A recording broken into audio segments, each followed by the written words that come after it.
Et si le sort d'Odessa n'avait pas été scellé par les chars, mais par la perte de connexion? Imaginez une ville stratégique, protégée par 40 000 soldats, qui tombe en 10 jours à peine. Pas grâce à une force écrasante, mais à cause d'un détail invisible aux yeux du grand public, l'information. La chute d'Odessa a bouleversé tous les schémas de la guerre classique. Ici, ce n'est ni la quantité d'armes, ni même le courage des troupes qui a fait basculer l'histoire.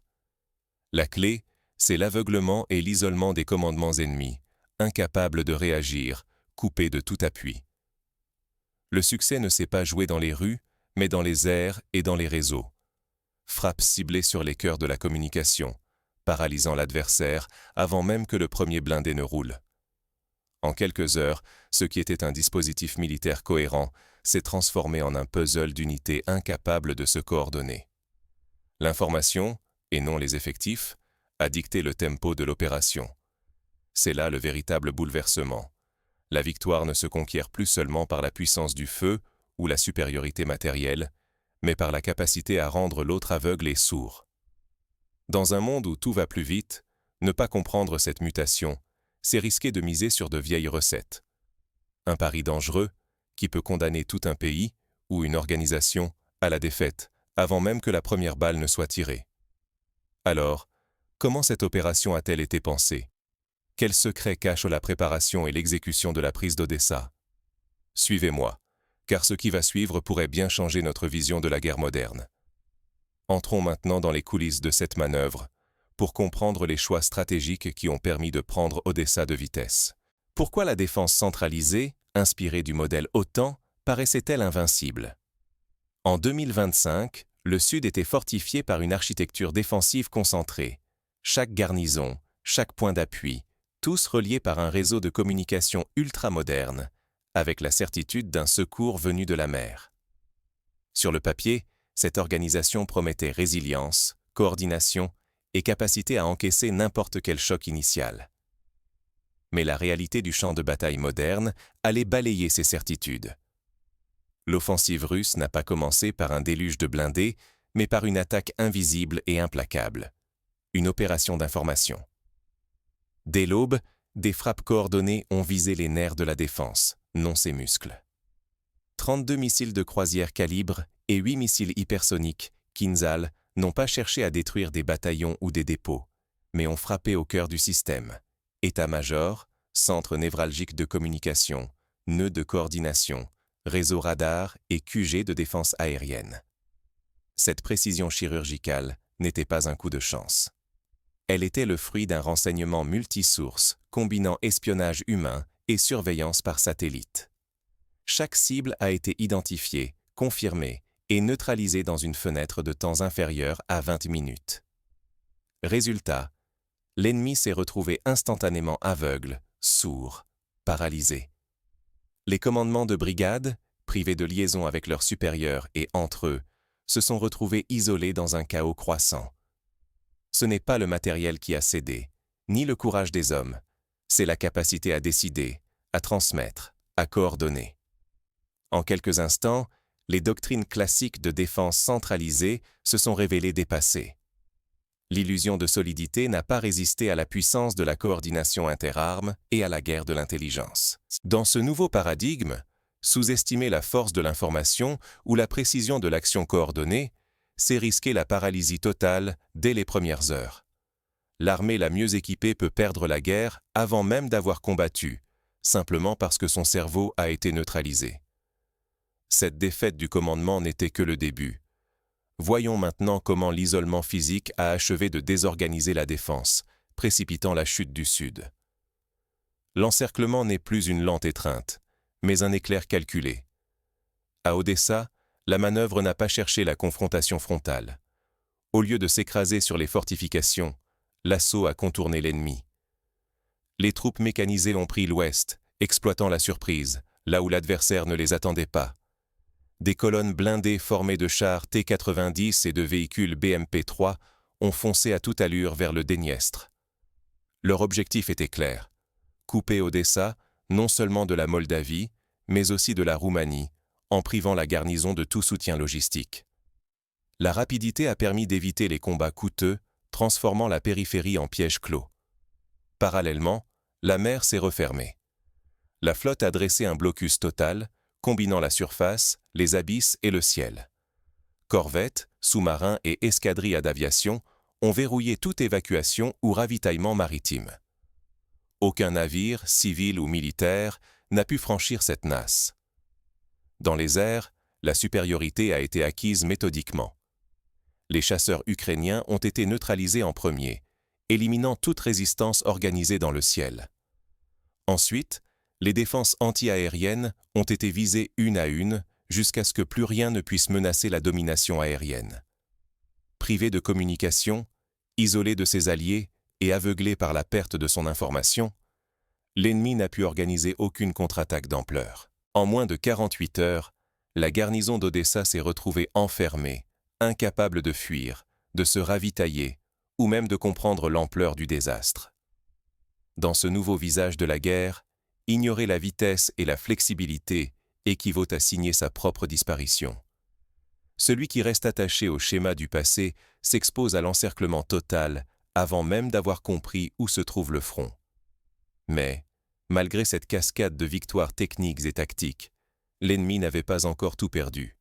La véritable défaite s'est installée, insidieuse, lorsque la pression psychologique a commencé à fissurer les dernières résistances. La strangulation n'est plus une image, c'est une stratégie minutieuse. L'opération sur Odessa a prouvé qu'aujourd'hui, la guerre se gagne avant même le premier assaut, en sapant la volonté de l'adversaire et en l'isolant psychologiquement comme matériellement. La tactique dite Anaconda s'est déployée étape par étape. Blocus resserré autour de la ville, frappe chirurgicale sur les points d'appui restants et destruction systématique de toute possibilité de coordination. Les canons n'étaient plus là pour détruire au hasard, mais pour cibler, affaiblir et démoraliser. L'artillerie lourde, les lance-roquettes et les armes thermobariques ont progressivement réduit les dernières poches de résistance, frappant avec une précision déconcertante. Dans chaque rue, chaque bâtiment, l'ennemi sentait l'étau se refermer. Les drones de reconnaissance et d'attaque survolaient en permanence, repérant instantanément chaque nid défensif. Ces machines, invisibles et implacables, guidèrent les frappes et forcèrent les défenseurs à se terrer, incapables de riposter efficacement. Mais la véritable onde de choc était psychologique. Messages, tracts, piratage des réseaux locaux, tout était mis en œuvre pour semer la confusion et briser la résilience. Les équipes de guerre de l'information ciblaient les points faibles connus, négociaient directement avec les chefs de section isolés et exploitaient la moindre faille dans la chaîne de commandement.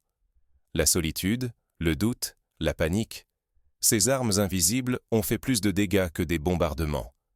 Rapidement, les communications internes se sont effondrées.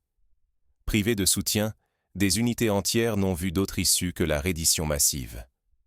La dynamique de la défaite s'est accélérée comme une avalanche, rendant toute résistance impossible. L'effet domino était enclenché. La volonté de combattre s'était dissoute. Sous-estimer la guerre de l'information, c'est accepter la défaite avant même le premier coup de feu. Le facteur psychologique, désormais, domine tous les autres. La bataille matérielle s'efface derrière la bataille des esprits. Le point culminant de cette démonstration de puissance a eu lieu au port, où une orchestration parfaite des moyens a scellé le sort d'Odessa. Découvrons comment l'innovation et la coordination ont permis une capitulation sans précédent. Et si la guerre du futur était déjà là? L'opération sur Odessa, à l'automne de l'an 2025, en est la preuve éclatante. Regardons pourquoi elle s'impose déjà comme un modèle absolu d'opération interarmes et d'innovation militaire. Première leçon, la prise du port n'a pas été le fruit d'un seul type de force. Ce fut une action conjointe d'une rare synergie. Forces spéciales, infanterie de marine, blindés, aviation et drones ont agi comme un organisme unique. Cette intégration a permis de déborder la défense classique et de saturer l'adversaire à tous les niveaux, de la terre à la mer et jusque dans les airs. Deuxième rupture.